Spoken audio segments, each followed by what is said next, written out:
Si je vous dis, voici un protocole d'entraînement pour cibler la fonte des graisses sur une région spécifique du corps, vous allez sans doute crier au scandale, au charlatanisme et me laisser un pouce vers le bas. Et pourtant, vous devriez rester et regarder cette vidéo jusqu'à la fin, parce qu'aujourd'hui, c'est du lourd. Si vous avez du mal à vous débarrasser des graisses sur des régions bien particulières du corps, comme par exemple et au hasard le ventre, les hanches ou encore les cuisses, alors cette vidéo va sans doute vous intéresser, puisque les études scientifiques récentes sur le sujet nous font des révélations sur la fonte des graisses localisées qu'on a longtemps cru impossible. Je vous montre tout ça dans cette nouvelle vidéo, et on y va, c'est parti.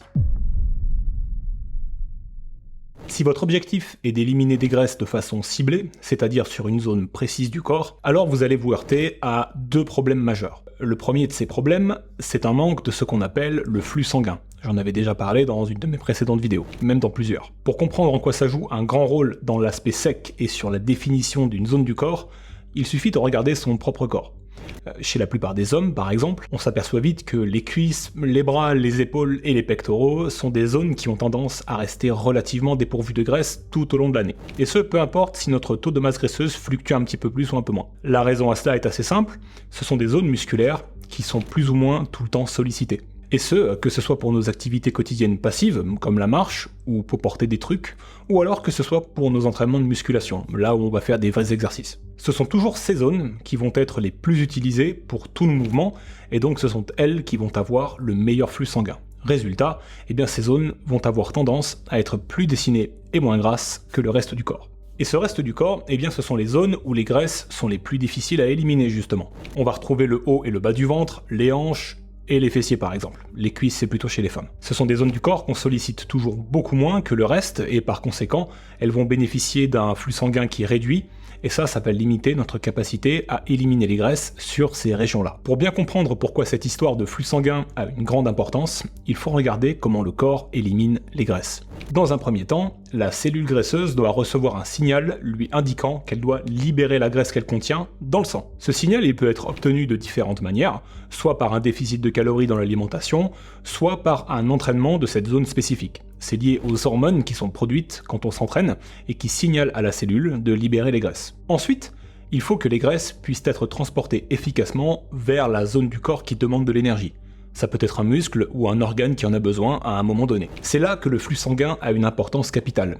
Car si les graisses ne peuvent pas être transportées facilement et en bonne quantité à cause d'une circulation sanguine trop pauvre, eh bien ça va limiter notre capacité à éliminer le gras dans ces zones-là tout simplement. Mais vient ensuite la troisième étape, l'étape finale, l'oxydation de ces graisses.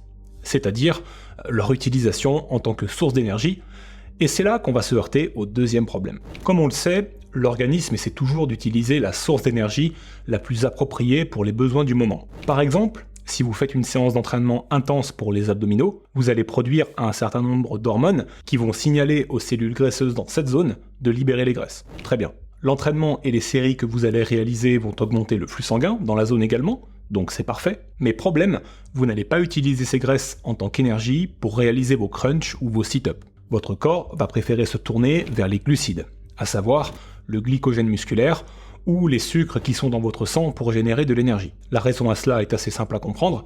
Faire des abdominaux intensifs demande au corps de l'énergie rapidement disponible, et l'organisme n'est pas vraiment capable de faire ça à partir des graisses, ou alors dans une moindre mesure. Il est plus efficace pour convertir les sucres en énergie rapidement disponible. C'est la raison pour laquelle les études scientifiques réalisées ces dernières décennies ont toujours conclu qu'il était quasi impossible d'éliminer les graisses sur une région spécifique du corps en l'entraînant avec acharnement. Prenez par exemple cette étude réalisée en 2013 où les participants ont réalisé un total de 5000 sit-ups sur une période de 27 jours.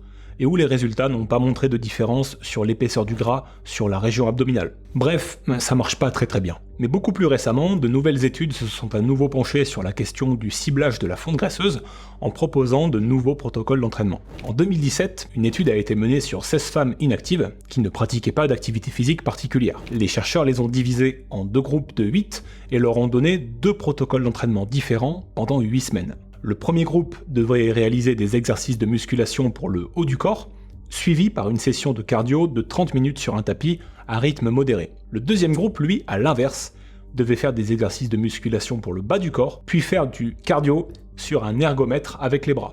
Là encore pendant 30 minutes. À la fin des 8 semaines, les deux groupes ont en moyenne perdu plus ou moins la même quantité de masse graisseuse. C'est pas ça qui est intéressant.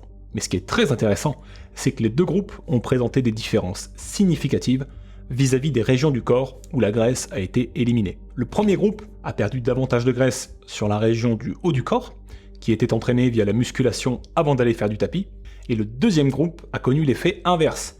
Les femmes ont perdu plus de graisse sur la région du bas du corps, qui était entraînée avec des exercices de muscu, avant d'aller faire du cardio avec les bras sur l'ergomètre. L'idée derrière cette étude, c'était de mettre en place un protocole d'entraînement qui permet à la fois de libérer, mobiliser et d'oxyder les graisses. L'entraînement de musculation aide à libérer et à mobiliser les graisses car le flux sanguin dans la zone augmente temporairement, et sans perdre de temps, une session de cardio est réalisée à rythme modéré pour oxyder ces graisses, c'est-à-dire les utiliser en tant qu'énergie. Comme le cardio n'a pas été réalisé avec une forte intensité, la quantité de graisse brûlée par rapport au sucre était plus en faveur des graisses. Tout ça est réjouissant, mais il faut quand même se méfier, parce que, pour l'instant, ce n'est qu'une seule étude, et ce n'est donc pas suffisant pour en tirer des conclusions fortes. Mais en 2021, une autre étude va proposer un protocole d'entraînement similaire. Cette fois-ci, on n'est plus sur un protocole en 2 temps, avec une session de muscu puis une session de cardio par la suite, mais plutôt une approche mixte, c'est-à-dire en circuit, où les participants vont réaliser un exercice de musculation pour les abdos, puis une courte session de cardio, puis un autre exercice de musculation, puis une autre courte session de cardio. Je vous passe les petits détails, ce que les chercheurs ont remarqué en comparant les résultats de ce protocole en circuit à une approche plus traditionnelle, avec cardio en début de séance puis exercice de musculation varié, c'est que la masse graisseuse avait significativement diminué sur la région des hanches et du ventre, chez les participants qui avaient suivi le protocole en circuit. Ce qui va dans le sens de la première étude qu'on a citée juste avant, bien qu'ayant un protocole un petit peu différent. Pour faire un petit récapitulatif de tout ce qu'on a vu jusqu'à présent et d'après la science, il semblerait que faire des exercices de musculation pour une zone donnée, combiné ensuite à une session de cardio à rythme modéré, permettrait de réduire la graisse sur ces zones-là au fil du temps. Et que cibler la fonte des graisses sur une région spécifique du corps n'est peut-être pas un mythe, mais bien une réalité. Alors attention quand même, il y a un certain nombre de bémols à ajouter à tout ça. Aucune de ces études n'a ajouté la composante diète et alimentation dans les protocoles proposés, ce qui pourrait jouer un rôle positif ou négatif dans les résultats. N'oubliez pas que pour perdre de la graisse, c'est déficit de calories obligatoire, quel que soit le protocole d'entraînement que vous choisissez. Autre bémol, ce ne sont pour l'instant qu'une poignée d'études réalisées sur un nombre limité de participants. On ne connaît pas l'impact de ces protocoles sur l'âge, le sexe, le fait que vous soyez un débutant ou un athlète confirmé. En clair, il y a encore plein de zones d'ombre dans les petits détails. Mais quoi qu'il en soit, la base de ces protocoles reste cohérente d'un point de vue physiologique. Une session d'entraînement de haute intensité sur une zone spécifique pour libérer et mobiliser les graisses, puis une session de cardio à rythme modéré pour éliminer les graisses qu'on vient de libérer avant qu'elles ne soient restockées dans les cellules graisseuses. D'un point de vue personnel, et ça n'engage que moi, je suis plutôt confiant sur la validité de ces protocoles parce que ça rejoint d'assez près les méthodes de cardio que j'avais découvertes en 2015 en lisant les bouquins de Lyle McDonald. Dedans, il présentait entre autres des protocoles de cardio en 2 parties,